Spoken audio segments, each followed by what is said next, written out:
It feels unreal and actually good because it's finally here. It's been so many months that I've been waiting for it to come. I actually started in May, which isn't that long, but there's so many elements to it that I had no idea, obviously. I've actually known that I'm gonna write a book for a couple of years, but in May I decided that this is it. I'm writing a book, and this is the book that I'm writing because it's a positive book, and it's real, and it's got the voices of so many people who know. I have 2 sons with autism.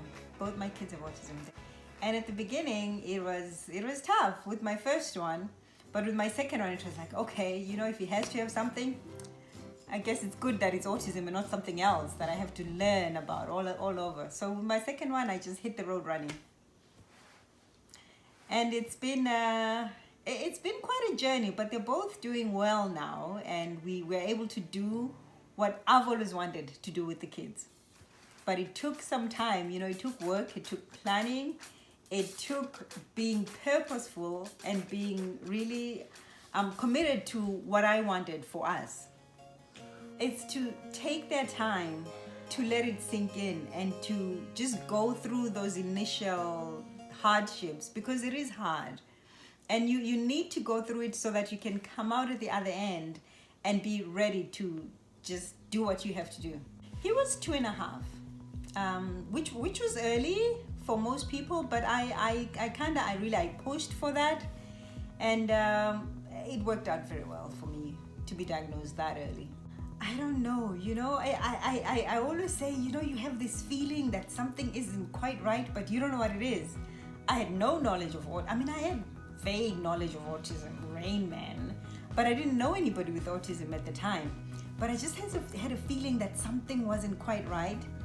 And then I read an article in a parenting magazine, and it sounded just like him, because to us, he looked at us, he would come to us, but still there was something, and I couldn't tell what it was. Oh, Black History Month and autism, it's kind of, Black people have a complicated relationship with autism, because there's a perception that autism doesn't happen to us. And especially amongst Africans, it's seen as something that happens in the West. And when it does happen with Black people, whether in the West or in Africa, it can be very isolating, because they don't realize that there are so many other people whose kids also have autism. And that's the extra challenge that Black families have, in addition to all the other challenges that every family of a child with autism has. Oh, from the book. All right. I'm going to read just this one thing that I think every parent needs to know. It's from the 3rd chapter in the book, and it's just in the middle of the chapter. As a parent, you are the ultimate expert when it comes to your child. You are the captain, and everyone who works with your child is a crew member. Although you must consult different professionals, each an expert in their field, you as the captain must make the final decision. In order to give directions, the captain will need to know exactly what the destination is. The crew of professionals working with your child will act as the local guides along the way, but they should not attempt to tell you what your final destination should be. Only you know where you and your family are heading. Nobody knows your child quite the same way as you do. Thank you so much, Dr. Nzula. Congratulations on your published book. Looking forward to your launch. It's going to be April 21.